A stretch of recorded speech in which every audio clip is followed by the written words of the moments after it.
In other news, Nigeria's President Bola Tinubu has ordered security agencies to ensure those who killed locals at a market in the state of Niger over the weekend are arrested and prosecuted. Now, the official death toll from the attack on the Kasuwan Daji village stands at 30, but locals say at least 40 people have been killed. A statement signed by the President directs Nigeria's Minister of Defense and the Chief of Defense Staff, among other senior government officials, to track down those behind the attack on the weekend. The President said the terrorists have tested the resolve of the country and its people and must be made to face the consequences of their actions.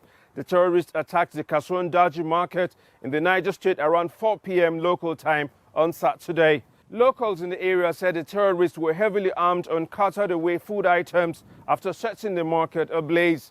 They also abducted an unspecified number of locals. Niger State, located in Nigeria's north-central region, has seen an uptick in recent attacks by armed groups who kill and kidnap people for ransom payments.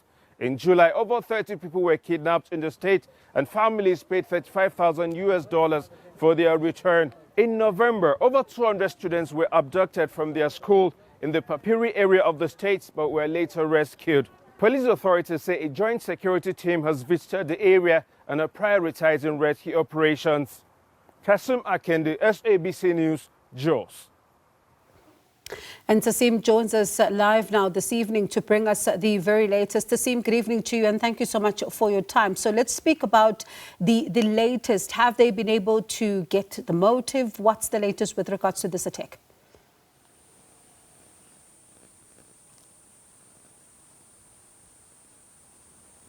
Yeah, the police authorities in Niger State where this happened, have confirmed that, yes, there was an attack which started Saturday evening into Sunday morning.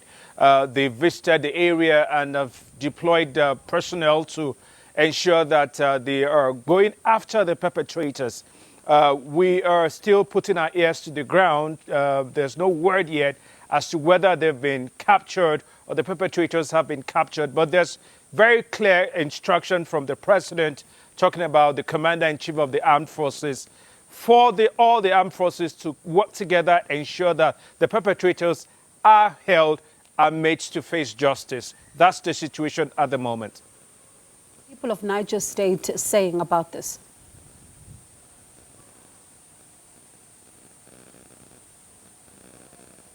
Well, it's a very heavy hearts for them.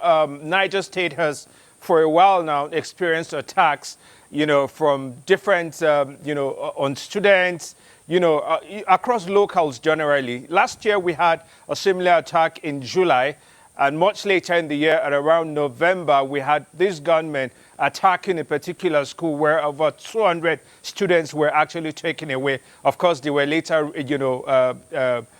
brought back or rescued, as it were. But Niger State generally, especially, around the communities where this has happened, there's a lot of tension with the locals hoping that the government will, tackle this issue and ensure that it doesn't happen again going forward. And how is the government responding to that very plea by the community?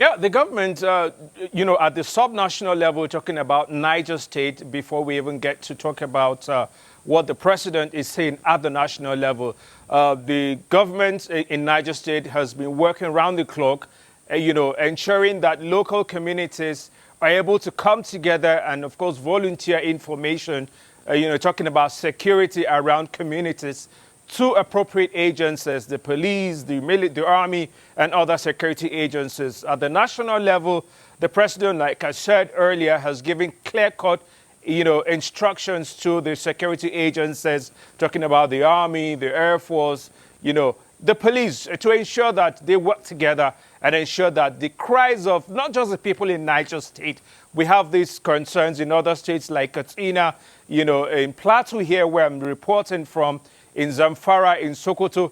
So the cry is collective. And one thing they want the government is to do is to ensure that they work together and ensure that these perpetrators are tackled head on. And Tasim, as a final question then, this Kasuwan Daji village, right, what can you tell us about it? Because yes, it's one village that's on edge right now, but we do know there are other pockets of other, areas that would also be on edge right now.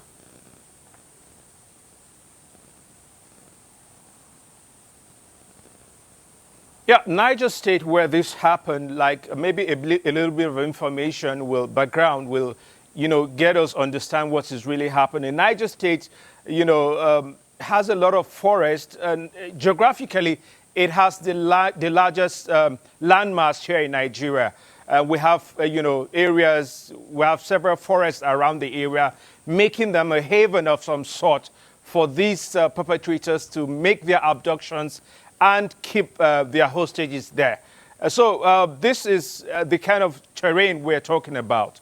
But again, the president, working with other state governors, they say they are working collectively.